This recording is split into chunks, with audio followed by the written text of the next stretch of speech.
porque todo aquel que pide recibe, y el que busca halla, y al que llama se le abrirá. Y estos pasajes tienen que ver con lo que muchos llaman la triple garantía de lo que Dios va a hacer, de lo que Dios quiere hacer. Y generalmente nosotros somos personas que estamos enfocadas en pedir. Si le pedimos a Dios, que no está mal, le pedimos, expertos pedidores, pero no somos recibidores, porque la clave en Cristo es no aprender a pedir, sino aprender a recibir. Y como les dije al principio, toda la palabra está llena de leyes espirituales que no cambian, que si las aplicamos son las mismas que funcionaron con los patriarcas, con nuestros antepasados, funcionan con nosotros y funcionarán con nuestros descendientes. Dad y se os dará, medida buena, apretada, remecida y rebosando darán en vuestro regazo, porque con la misma medida con que medís os volverán a medir. A todos nos gusta la segunda parte de este pasaje, porque muchas veces nos enfocamos en lo que vamos, en la medida buena, apretada, remecida, que se dará en nuestro regazo. Pero nos olvidamos que para que esa pauta espiritual se cumpla, porque es una pauta espiritual, necesitamos entender el principio que dice: dad y se os dará. Así como la Biblia habla de la siembra y habla de la cosecha, y Gálatas dice: no os engañéis, Dios no puede ser burlado, pues todo lo que el hombre siembre, eso también segará. Entonces necesitamos entender que viene para nosotros medida buena, apretada, remecida, nos darán conforme a lo que damos. Y en todos los órdenes de la vida, no solamente en nuestra economía, sino también en todo lo que yo doy, me volverán a devolver una medida buena, apretada y remecida. Pero tengo que entender que para que recibí todo esto, yo necesito aprender a dar. Amén, ¿me entiende hasta ahí? Necesito aprender a dar. Si necesito que Dios haga un milagro en mis finanzas, debo aprender a dar, porque si doy se os dará, y allí se me dará conforme a lo que yo doy. Si necesito que alguien, si yo necesito amor, tengo que dar amor, porque allí se me dará el amor que yo doy. Si yo necesito buen trato, tengo que dar buen trato, porque conforme a lo que doy, me será dado. Buena, apretada, remecida o rebosando, se nos dará nuestro regazo. Es decir, que el primer principio que debo entender para poder recibir es que hay que dar. Dígale a su hermano: hay que dar. Porque muchas veces queremos recibir y nos enfocamos en pedir, pero no damos. Señor, dame más amor.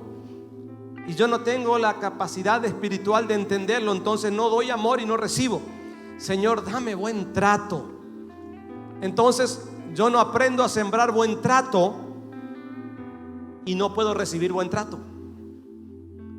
Señor, necesito, dame que se multiplique. Bueno, vamos a ser más crudo. Dame plata para fin de mes, en lo económico. Pero si no aprendo a dar, no aprendo a sembrar, entonces no voy a recibir.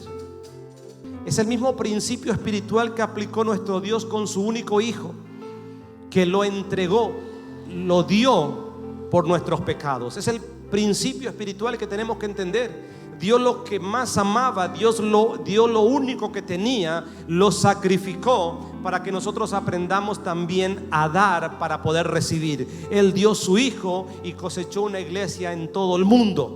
Amén. Él dio su Hijo y hoy podemos cosechar nosotros sanidad, liberación, bendición. ¿Me entienden? Entonces no recibimos porque solo pedimos, pero no damos. Y ese principio espiritual tiene que cumplirse. Yo no puedo ir y estar allí clamando: Señor, dame esto, dame aquello, pero yo no doy nada. Muchas veces nos comprometemos. A veces nos comprometemos a dar. Y nos comprometemos a dar muchas veces de lo que no tenemos. Podemos decir: te voy a dar de mis sueños, te voy a dar de mis proyectos futuros, pero no nos gusta dar lo que hoy tenemos, aunque no sea nada, o insignificante.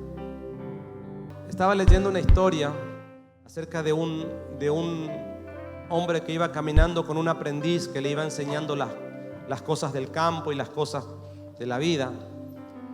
Y pasaron por una casa donde había una familia muy, pero muy pobre.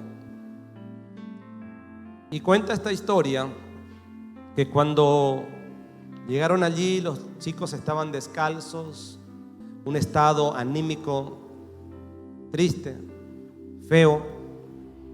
Entonces le preguntó este hombre de qué viven y le dijo: tenemos una sola vaca que nos da tantos litros de leche por día. Entonces le dice: una parte llevamos para cambiar por alimentos, con la otra parte hacemos queso, hacemos esto, lo otro para comer nosotros, cambiamos a veces por ropa.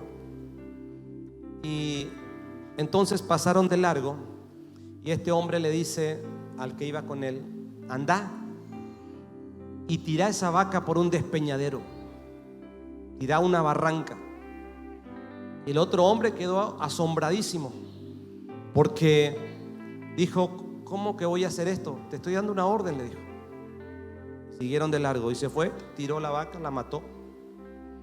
Entonces, como a los 2 o 3 años, cuenta esta historia, el hombre vuelve porque estaba muy cargado y preocupado, porque no podía estar tranquilo en todo ese tiempo diciendo: ¿qué hice con una familia tan pobre? ¿Qué hice con esta familia? Era el único sustento que tenían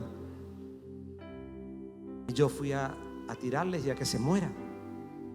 Entonces, cuando él decide volver a ver a esta familia, pero se encuentra con una gran sorpresa cuando vuelve: que la casa no era la misma casa, ni que los chicos estaban descalzos y sucios y tristes, sino que era una casa moderna, con todas las cosas que necesitaban, más los lujos que podían tener, y que ya ellos andaban con ropa decorosa. Y él dijo: tuvieron que vender el terreno para irse a otro lado. No sé, deben ser que quedaron sin nada y tuvieron que irse. Y se sentía aún más culpable a medida que se acercaba, hasta que salió alguien a atenderles y les dijo, él comprobó y dijo: sí, ellos vendieron, porque no era la misma persona que salía a atenderles siempre. Entonces pregunta y dijo: sí, la misma familia vive acá, yo soy el mayordomo de ellos. Y eso lo sorprendió y pidió hablar con el hombre y le dijo: ¿se acuerda de mí? Sí, me acuerdo, dice. ¿Qué le pasó? Dice. ¿Me puede contar que en el estado que yo lo encontré hace 2 o 3 años y el estado que usted está ahora? Entonces le dice: ¿sabe qué ocurrió? Algo. Teníamos una sola vaca de la que vivíamos, y entonces a esa vaca alguien me la tiró por un despeñadero y se murió. Entonces tuvimos que aprender a hacer muchas cosas y nos dimos cuenta que podíamos hacer muchas cosas más. Comenzó a salir de nosotros cosas que nunca estábamos enterados que podían salir, que parecía que la teníamos guardada. Y gracias a que esa vaca se murió, pudimos nosotros entender que podemos hacer muchas cosas más. Quiero que entienda, porque a veces nosotros pretendemos entregarle cosas al Señor porque pensamos que eso es lo único que podemos dar.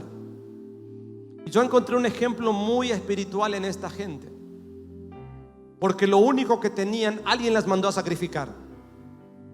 Y cuando se mandó a sacrificar eso único que tenían como sustento, ellos comenzaron a darse cuenta y a ver que podían ser personas distintas. ¿Sabe que Dios nos pide a nosotros lo que tenemos hoy? Y tal vez sea un sacrificio para tu vida, como la ofrenda de la viuda pobre. Porque Jesús dijo: ella dio más que todo el resto de la gente, porque sacrificó, porque dio de lo que era su sustento y de lo último que tenía.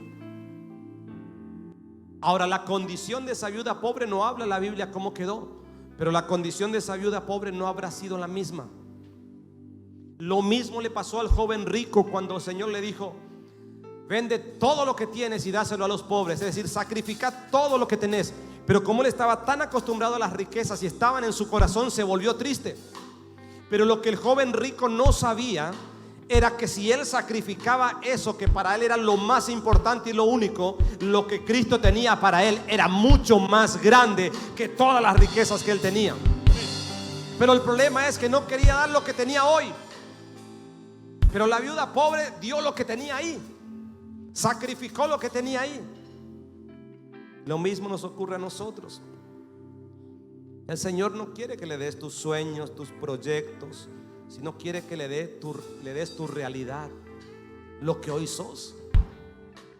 Es por eso que cuando Moisés le dice: Señor, ¿y cómo yo voy a...? Él le dijo: ¿qué tienes a la mano? Y una vara, le dijo. Listo, le dijo. Tira la vara y se convertía en una serpiente. Esa es la señal que necesitas. Entonces, ¿qué es lo que tenemos hoy a mano? Es lo que Dios quiere. ¿Qué es lo que tenemos? A veces le decimos nosotros al Señor: no tengo hoy, pero el día que tenga te voy a dar de mis sueños, de mis proyectos. A Dios no le interesa. A Dios le interesa bendecirte hoy. Hoy darte. Y tal vez digas: no tengo nada para dar, pero algo tienes que tener para dar. Porque le dijo: ¿qué tenés a la mano? Le dijo a Moisés: y un palo nomás insignificante. Listo. De eso voy a hacer algo grande. Pero nosotros decimos: no, cuando yo tenga esto, cuando yo tenga lo otro. Entonces pedimos y nunca recibimos, porque tenemos esa costumbre de decir cuando tenga y no de darle lo que hoy tenemos. Dios quiere que le des el hoy, que siembres tu vida hoy, lo que hoy tenés, lo que hoy sos, no lo que podés ser mañana.